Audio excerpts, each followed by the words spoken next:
Bonjour à toutes et à tous. Je suis ravie de vous proposer aujourd'hui cette vidéo sur un sujet qui me passionne particulièrement, l'hypnose.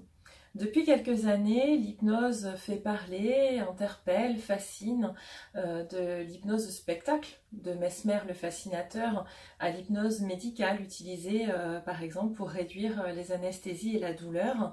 Il y a pourtant de quoi se poser beaucoup de questions sur une profession qui n'est pas réglementée.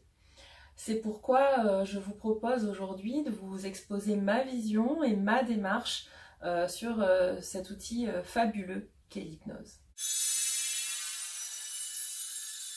Alors l'hypnose, c'est quoi?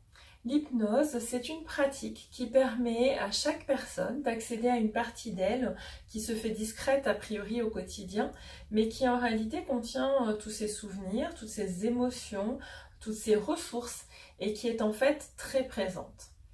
Quelle personne ne s'est jamais dit « j'ai vraiment envie de perdre du poids, mais j'ai vraiment envie de manger aussi ce gâteau au chocolat ». Ce genre de phrase témoigne des différentes parties qui composent un individu.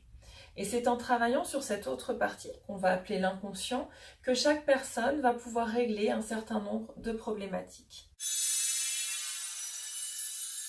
Alors, problématique, vous me direz, c'est très vague. Oui, parce qu'un certain nombre de sujets peuvent être accompagnés en hypnose. Je vous citerai par exemple le traitement des addictions, au tabac, au sucré, au salé, mais également le traitement des phobies, la peur de prendre l'avion, des araignées, des grenouilles. On peut également accompagner une personne pour qu'elle trouve des ressources à un moment donné où elle se sent fatiguée, vidée. Ça peut être également l'accompagnement sur des sujets de confiance en soi, sur des sujets d'identité profonde, mais également pour régler un conflit intérieur. On peut également aller chercher des explications là où le corps médical n'en a pas trouvé, un régime qui ne fonctionne pas, une envie de bébé qui ne se concrétise pas, le sommeil qui ne vient pas. Je terminerai par le sujet de la gestion du stress, où l'hypnose est particulièrement efficace. Le stress, par exemple, avant un entretien, avant une présentation, mais également tout ce qui est préparation mentale, avant un concours, avant un examen ou une compétition sportive, par exemple. Enfin, le stress est parfois plus chronique et a des raisons plus profondes qui peuvent elles aussi être accompagnées en hypnose.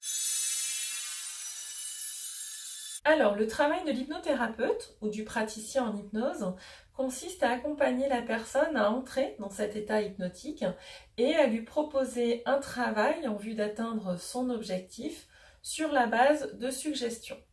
En effet, nous employons le terme de suggestion car nous allons proposer un travail à l'inconscient, mais la personne reste maître de ses actes et de ses pensées. Elle n'appliquera les suggestions que si elle est d'accord. Ces accompagnements en hypnose sont généralement de courte durée, en moyenne entre 3 et 6 séances d'environ 1 heure, parfois moins de séances tant l'inconscient est un travailleur efficace.